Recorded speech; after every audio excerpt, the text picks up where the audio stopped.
وقال تعالى عن المنافقين: هم العدو فاحذرهم قاتلهم الله أن يؤفكون. وقال سبحانه عن خصوص من هؤلاء الكفرة: لتجدن أشد الناس عداوة للذين آمنوا اليهود والذين أشركوا. فهذان الصنفان أشد أهل الكفر عداوة لأهل الإيمان الحق.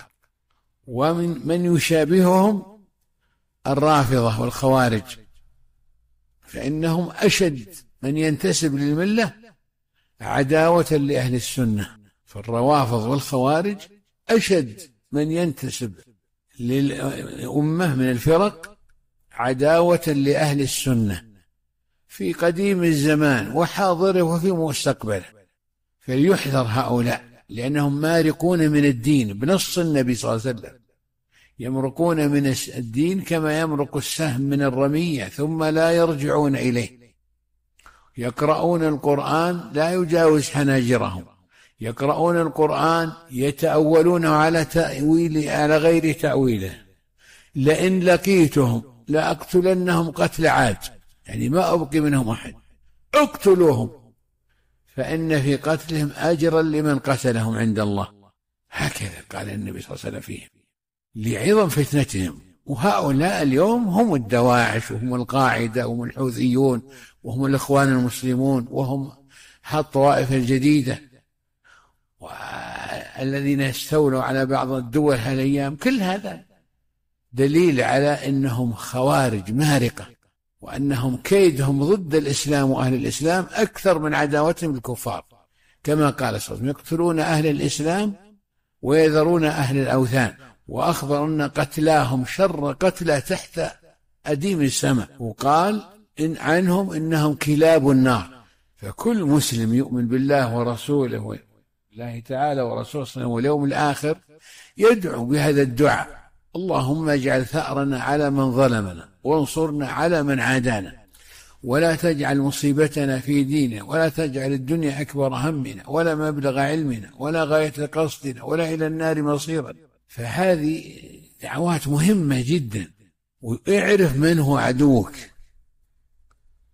ما هو عدوك اللي تشاحنت وياه على شيء من حطام الدنيا وتهجره هجرا مأزورا، تهجره حتى لا تسلم عليه ولا تعود إذا مرض ولا تدعو له ولا شيء من أجل الدنيا. لا، عدوك في الدين، عدو الله ورسوله، عدوك في العقيدة الذي لو يتمكن منك أضلك عن سبيل الله، كما قال: ولا يزالون يقاتلونكم حتى يردوكم عن دينكم إن استطاعوا ومن يرتد منكم عن دينه فيموت وهو كافر فأولئك حبطت أعمالهم في الدنيا والآخرة وأولئك أصحاب النار هم فيها خالدون.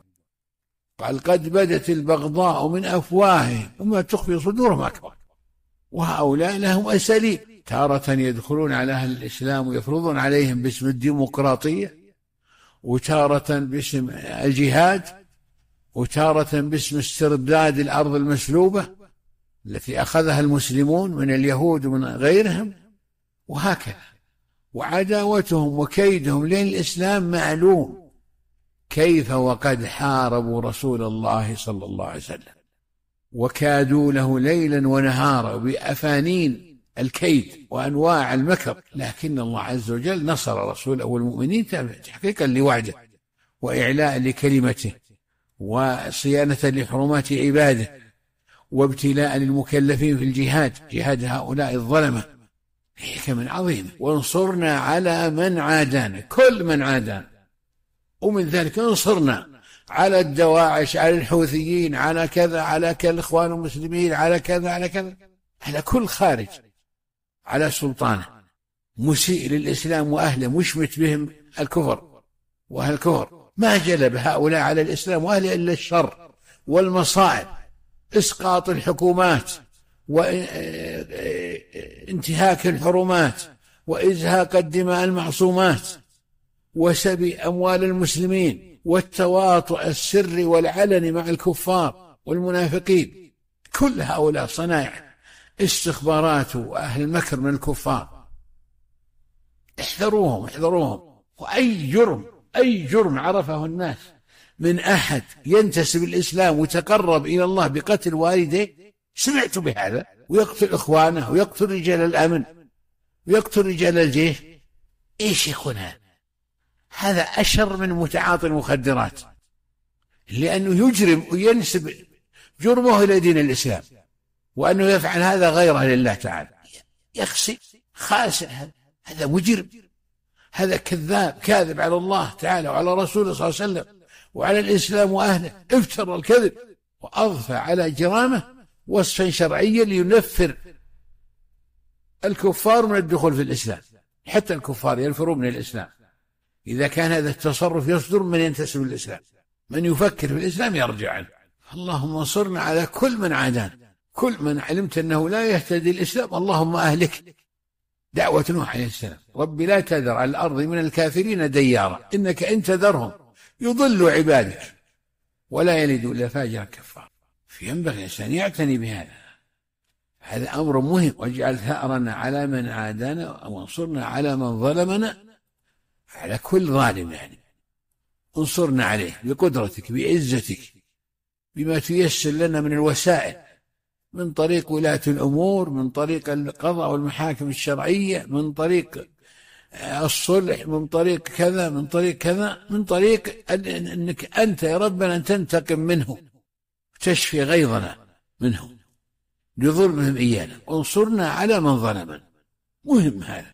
لا تأخذون دينكم عن نكرات، لا تأخذون دينكم عن رويبض الخوارج، رويبضات الخوارج الذين لما منعوا من الفتوى والدروس وغير ذلك بدأوا يدخلون بالمناسبات، مناسبات عاشوراء بالحوادث، ويشيعون وتحولها الرسائل وتنشر. هذا غلط. هؤلاء في قلوبهم مرض، هؤلاء منافقون، هؤلاء خوارج، هؤلاء لو ماتوا على ما هم عليه فهم كلاب النار، شر قتلا تحت أيديهم السماء. يؤخذ عنهم الدين. أعوذ بالله. تأخذ دينك عن مجهول، عن نكرة، عن محكوم عليه بأنه ضال ومفارق لما عليه أهل السنة والجماعة، متبني لبدعة خارجية صوفية رافضية، جهاد خوارج الذين يتركون أهل الأوثان ويقتلون أهل الإسلام. ثبت هذا بالواقع، وثبت في زمن علي بن أبي طالب رضي الله عنه.